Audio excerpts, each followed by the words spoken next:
All right, cool. All right. So far in Mark 1, we've covered about 3/4 of it, with the last couple of weeks being about the launch of Jesus' ministry with the call of the four fishermen and his preaching and healings in Capernaum. The last two sections in chapter 1 show the transition from Capernaum to the entire Galilean area, with stories of Jesus cleansing a leper, and chapter 2 opening with him entering back into Capernaum with the famous story of him healing a paralytic. Our focus today will be on the transition from Capernaum out into the Galilee area, verses 35 through 39. And in the morning, rising up a great while before day, Jesus went out and departed into a solitary place, and there prayed.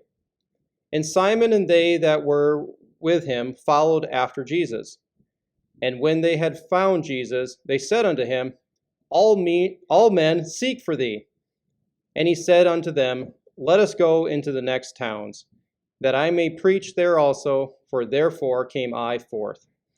And he preached in their synagogues throughout all Galilee, and cast out devils. The setting of the transition occurs the next day, well before sunrise. You can think probably 3-4 a.m. at minimum. The Greek word kai is used here in the KJV. It's a Greek conjunction which can be translated then, denoting a sequence of events. And since my wife walked off, my joke was, well, there you go, wife. We named our kid after a Greek conjunction. So I'm not sure if that counts as naming your kid from the Bible or not, but probably not. So back to the real point for why Mark describes Jesus rising up very early to go to prayer, is that yesterday was a jam-packed day of preaching with numerous healings going on.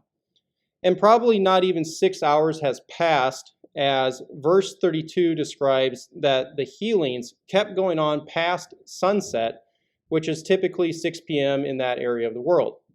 So everyone in Capernaum kept bringing all the sick and possessed to Jesus to be healed all night long. Verse 33 adds that the whole city was at Simon's mother-in-law's house because the buzz over the miracle worker had spread throughout the whole town. Needless to say, Jesus has already hit rock star status in Capernaum. And we know the town was expecting more of it the next day because Peter, Andrew, James, and John found Jesus and said, All men seek for thee. And you get the sense that the four fishermen were nervous and frantically looking for Jesus because when they woke up, they realized he's gone. And from verse 36's Greek language for followed after might be a little confusing at first because you might think, Jesus got up and walked off and maybe they're just, 20 feet behind him. Well, that's not really what's going on here. The sense is that he got up and they had no clue where he was at. The Greek here for followed after is kata ioko, which occurs only here in the entire New Testament. Strong's defines it as to hunt down, i.e. search for, which is why you see this type of language in other translations. I like Young's there at the bottom because it says we're going in a quest for him, which, most guys like quests. The RSV's choice of pursued will help make a lot of sense because that word is the one that is used in the Greek Old Testament for Pharaoh when he pursued after the Israelites before the crossing of the sea. Throughout the Greek Old Testament is that you will find this word typically used for military engagements where people are, going after them. So you'll see a lot of the word pursued in those contexts. So after finally tracking down Jesus, you get the full sense that Peter and the boys were panicking for not knowing where Jesus was because the whole town of Capernaum was back at his mother-in-law's house and they were ready for more miracles just like last night. Mark, the author, even takes a little subtle jab here at the four fishermen because he describes them as going with Peter as companions rather than calling them Jesus' disciples.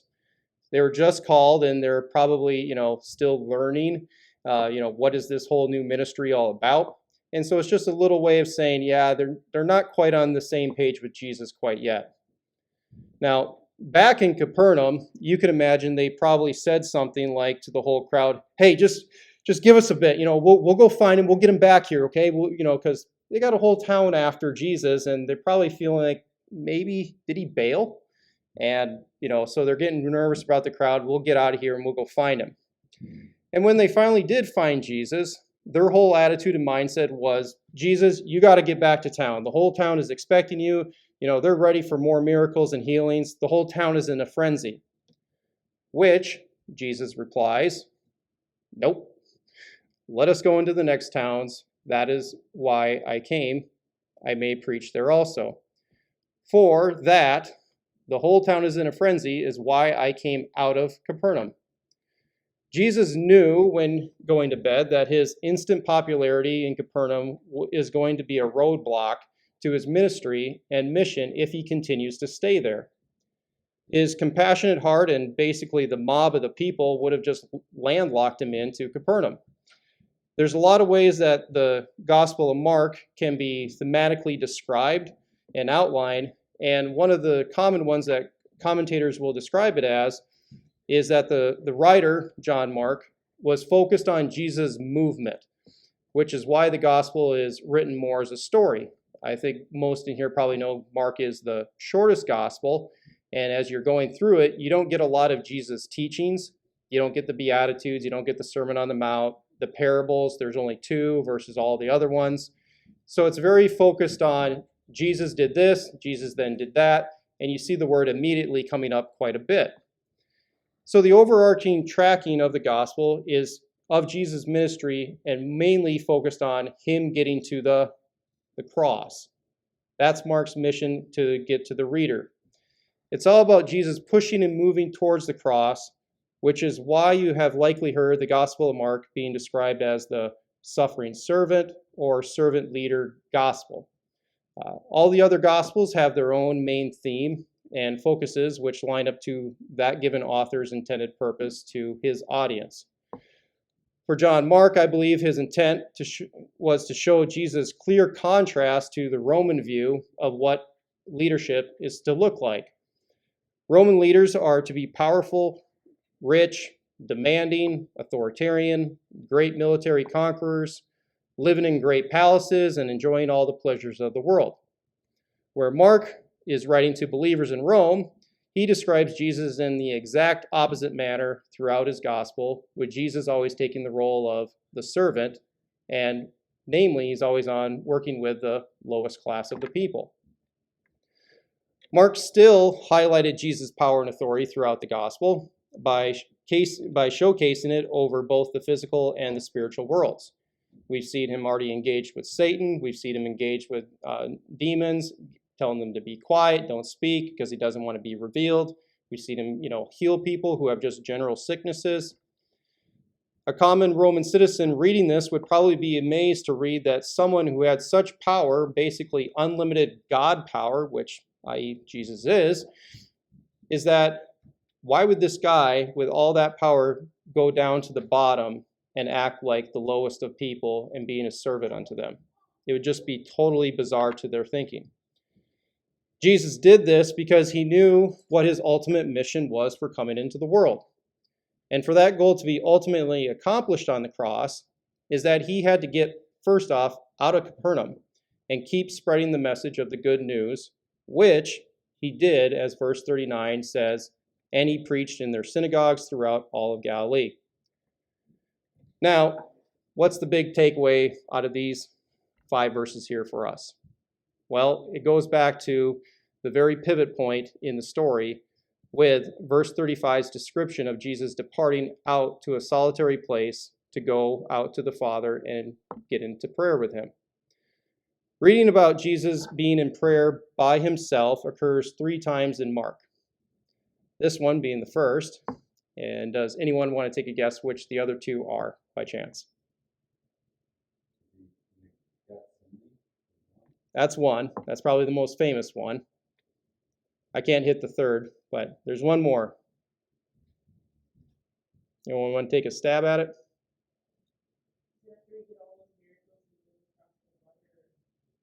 Very close, yes. After the feeding of the 5,000. was the second one. And so after the feeding of 5,000, he goes up to a mountain. He tells the guys to get on a boat, go across, and then he walks on water at that given evening. And the third, like Josh said, is just right before his passion. An important point can be drawn by looking at them in a holistic manner, as after the feeding of 5,000, that in John 6:15, it says that Jesus knew that the crowd wanted to make him king after he had performed that miracle. So what did he do? I got to get out of here. And on the same day as the Lord's Supper was the triumphal entry into Jerusalem, with the crowds declaring Jesus to be the King of Israel, and i.e. he's the messianic deliverer. So in their thinking, they're like, this is the king, this is the son of David, this is the son of man. And they know what this guy is supposed to do from Old Testament. He's supposed to end the oppression. All this Roman Gentile oppression, he's supposed to relieve this from us. So what happened? He knew his mission was greater than that. He knew he had to get to the cross. Now, when you look at these all together, is there a consistent message in them? Maybe when people are saying you should go be king, Jesus goes to the Father to reaffirm himself in his mission to serve. All right. So you see that the crowds come at Jesus a lot, and then he instantly said, he's like, I got to get out of this situation, because they know they're going to force him more or less to take on the throne. Now, Jesus repeatedly did get away from the crowds and their desire to make him be king on the spot, or basically, hey, keep being the miracle worker for us. But Jesus had to stay focused on his true mission, which was to get to the cross to ultimately conquer sin and death. We don't know the contents of Jesus' prayer here in Mark 1:35, but I think it's safe to say that somewhere in there it involved him asking the Father, I need to please keep doing your will. The crowd is like this. I need to stay oriented on your mission that you have sent me into the world for. So while I was preparing for this sermon, I came across an article that addressed Jesus' example of prayer and solitude. I think it did a pretty good job of concisely covering all the biblical examples of Jesus praying, and is worth reading if you're interested in it. pastorsoul.com, and then just type in that title there if you wanted to read a more expanded discussion on it. So as we close out here, pretty short sermon this time out of me, is that the author here brought up 6 meditating questions about Jesus and his example of prayer and solitude. And I just wanted to read through them and see if, maybe this will help us all drive to a better prayer life with the Lord. The first one is, do times of prayer and solitude form the foundation of your relationship with God? Next, are you trying to accomplish things for God without praying for God's will and God's strength? Guilty. Do your practices of discernment or seeking wisdom flow out of being with God in prayer? Are you experiencing God's love through prayer in such a way that it forms and shapes your will to match His? Next, how does the prayer that Jesus taught His disciples in Luke 11:2-4 shape your prayers? Which is the Lord's Prayer. And lastly, if you were unable to pray, how would your life change?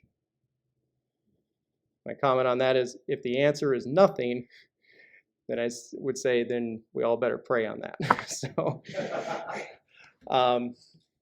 it's a short sermon today, but I think in those 5 verses, in just Jesus' example alone of going into prayer, I think the message speaks for itself. And the power of prayer, just like Tam said, just simply putting in the chord and making it work. There's been difficulties in that. I've once heard a story of a guy he was on an African safari, and there was a hyena out, and they weren't enclosed in their camp, but in the tents, and so they were frantically scared all night that the hyenas would get in there and just thrash the place. So all night, Lord, Lord, please protect us, keep these hyenas away, and was so. The next night, there was a mosquito in the tent.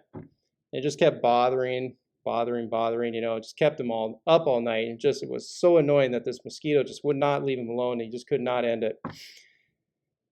And then eventually the Lord said to him, well, why didn't you pray over that?